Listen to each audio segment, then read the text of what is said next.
시간을 뚫고는 비성경적인 찬양인지 궁금합니다. 빵! 그런가? 글쎄요. 제가 그 집중해서 저도 가사를 본 적이 없어가지고. 시간을 뚫고 이 땅 가운데 오셨네. 근데 시간을 뚫고라는 표현이 저는 굉장히 좀, 뭐랄까, 신선한 것 같아요. 또 그게 맞고. 그러니까 이게 가사를 얘기할 때 이거를 공감각적 표현이라고 하거든요. 공감각적. 그러니까 시간이라는 개념은 물리적으로 뚫릴 수 있는 존재가 아니잖아요. 근데 시간에 뚫었다라는 표현을 하다 보니까 그게 조금 더 감각적으로 잘 떠오르는 게 있죠. 그래서 나한테 온 것은 그 과거에, 그러니까 2000년 전에 벌어진 그 십자가 사건이 거기서 끝난 것이 아니라 오늘날 나를 향해서도 주어진 시간을 뚫고 온 사건이었구나. 라는 점에서 굉장히 신선한 표현인 것 같아요. 이 땅 가운데 오셨네? 우리 없는 하늘 원치 않아? 우리 삶에 오셨네. 그러니까 그 하나님 나라 가운데 우리가 없는 것이 싫어서 우리 삶에 오셨네. 좋고, 당신의 편안 버리고 우리에게 평안 주셨네. 당신의 편안 버렸다. 이건 이제 그분의 성육신을 말씀하신 거겠죠. 우리에게 평안 주셨네. 가장 낮은 자의 모습으로 우리 삶에 오셨네. 하나님 우리와 영원히 함께 하시네. 꿈 없는 우리에게 그 나라 보여주시네. 그렇죠. 여기서 말하는 꿈은 뭐 일상적인 사람들이 꾸는 뭐 어떤 장래 희망 그런 것이 아니라 정말로 샬롬의 삶을 살고 싶다. 하나님 나라에서. 근데 답이 없네. 그래서 꿈을 꿀 수 없었는데 그 나라를 보여주신 거죠. 아니야, 너희는 이 땅 가운데서부터 그 나라를 누릴 수 있어.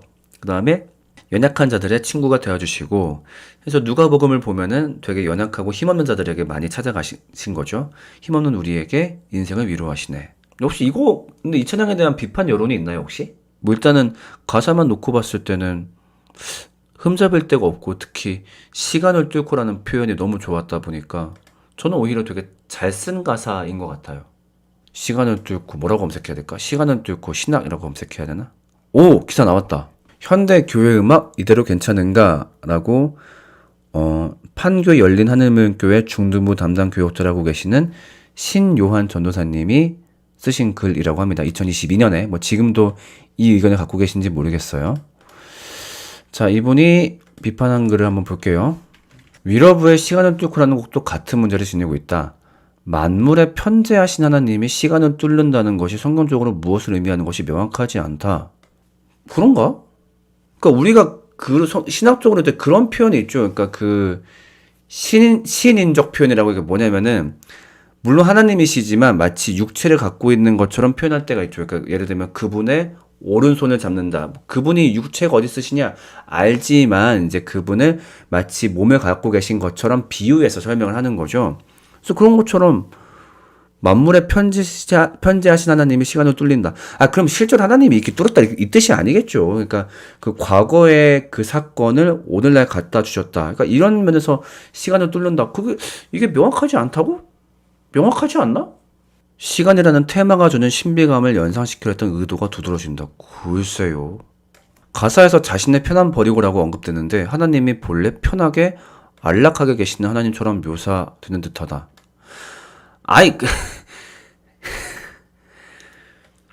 그러니까 그거죠. 그러니까 우리가 성육신을 강조할 때 어쨌든 예수님이 하늘에 계시면서 거기서 막 진짜 이 땅에 계실 때처럼 막 육체적인 고통받고 그러시진 않았을 거 아니에요. 그러니까 거기에 비교해서 편안하시다 이런 거지. 물론 거기서도 우리를 위해서 힘쓰시겠지만, 우리를 위해서 끊임없이 중보하시겠지만, 어쨌든 이 땅에 계실 때보다 분명히 편안한 상태인데 그분이 육신을 입고 오셨다 보니까 편안해 버렸다라고 할 수 있는 거죠. 뭐 예를 들면은 군대 간 친구가 이제 뭐 예를 들면 군대 바깥에 있는 친구한테 편했던 시절이 그립다.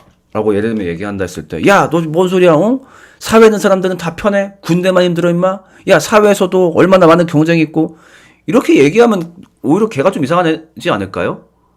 아니, 최소한, 내가 사회에 있을 때 여기보단 편했으니까 그렇게 말을 하는 거 아니냐. 넌 지금 사회를 다 편하다고 바라보고 있는 거 아니냐. 그러진 않겠죠. 너무 좀 극단적인 해석을. 네, 그 다음에, 우리 없는 하늘 원치 않아라는 표현은 심각한 신학적 문제를 불러일으킨다. 에베하르드 융헬의 삼위일체 신학이 영상된다. 그러니까 융헬의 삼위일체를 관계성 안에서만 해석한다. 그러니까 융헬은 삼위의 관계가 있어야만 하나님이 될 수 있다라고 보는데, 라고 표현한다. 그리고 이 생성되는 하나님은 피조세계와 관계가 있어야만 하나님이 될 수 있다. 근데 지금 가사가 그걸 얘기하는 게 아니잖아요. 그러니까 뭐냐면은 여기에 네가 없으니까 너무 안타까워. 난 그게 싫어. 이거지. 여기에 네가 없으니까 내가 성립하지 않아. 어떡해. 지금 그런 가사를 얘기하는 게 아니잖아요. 그러니까 인간이 하늘에 없으니까 삼위일체가 성립하지 않기 때문에 조급해서 내려왔다. 그게 아니라 인간이 없어도 그분들은 멀쩡하겠지만 야 이거 너무 동의가 어려운데요. 그래서 뭐 사실 저는 이걸 처음 봤어요. 그러니까 이런 시간을 뚫고는 사실 제가 솔직히 말하면 자주 불러보지 않은 찬양이기도 하지만 여기에 대해서 비판 이론이 있다는 것도 처음 봤는데 너무 동의가 어렵네요 이게. 그러니까 뭐 오해 없으시면 좋겠습니다. 혹시 뭐 이 글을 쓰신 분이 이걸 보실지는 모르겠습니다만 뭐 그분에 대해서 또 막 비판하는 건 아니고 어쨌든 그분이 갖고 계신 논지에 대해서는 좀 동의가 어렵다 이런 말이고요. 만약에 뭐 보셔가지고 나는 뭐 이런 의도의 글이었다라고 한다면은 뭐 댓글 달아주시면 감사할 것 같아요. 그것도 오른다. 옛날에 저기 뭐지? 당신은 사랑받기 위해 태어난 사람. 이게 잘못됐다. 왜? 이렇게 하니까 사랑은 주지 않고 받기만 한다고 생각하지 않느냐. 이게 말이야 방구야 이게. 어떤 사람이 그 노래 부르면서 오케이 나는 받았으니까 주진 않을 거야. 약간 이런 식의 비판은 좀 대중을 너무 바보로 하는 거 아닌가 싶은 생각도 드는데 전 좀 사실 좀 비슷한 비판이 아니었나. 공감하시네가 좀 비판이 많다고요? 공감하시네? 그러니까 이것도 뭐 가사적으로 봤을 때 이게 비판받을 만한 게 있나 싶은데 그건 있을 것 같아요. 그러니까 이게 예배 때 부르기 적합한 곡인가는 저도 좀 이건 있을 만하고 저라면 예배 때 부르진 않을 것 같아요. 왜냐면 이게 어쨌든 뭔가 하나님을 향한 가사라기보다도 그냥 그분은 공감하시는 분이야. 그러니까 공감하시네. 그럼 어쨌든 하나님의 속성에 대해서 뭔가 우리끼리 대화하는 어투다 보니까 그게 잘못되었다라기보다도 뭔가 하나님한테 고백하는 마음으로 부르기에는 어투가 좀 이렇게 하나님께 드리는 어투가 아니다 보니까 좀 애매할 수 있겠다. 그래서 예를 들면 예배의 목적이 아닐 때, 그러니까 예를 들면 설교 후에 그 내용을 되새기는 목적이라든가 이제 그런 식으로 부를 때는 괜찮을 것 같은데 경배를 목적으로 부르기에는 조금 애매한 게 있고, 근데 가사가 신학적으로 문제가 있냐라고 했을 때 나 진짜 모르겠는데 내가 신학적으로 어두운가? 혼자서만 세상을 사는 듯이 주가 멀어 보이기만 할 때, 그치? 우리는 바라보아야 한다. 우리한테 오셨던 주님을. 그러니까 그분은 우리의 아픈 마음을 아시고 공감하시는 분이다. 그치? 그분이 나사로가 죽었을 때 눈물도 흘리신 분이니까. 그 나사로 이야기를 보면 되게 재밌는 게 예수님이 나사로를 보면서 우실 이유가 없잖아요. 왜냐면 어차피 살리러 오신 거고 살릴 거 알았을 거 아니야. 그래서 나사로 무덤 앞에 왔어. 근데 마리아랑 마르다가 너무 슬프게 우는 거지. 그러니까 예수님이 같이 우신 거죠. 그래서 그 성경에서 제일 짧은 구절이죠. NIV 기준으로 Jesus wept라고 나와 있는데 근데 거기서 우신 이유는 뭘까?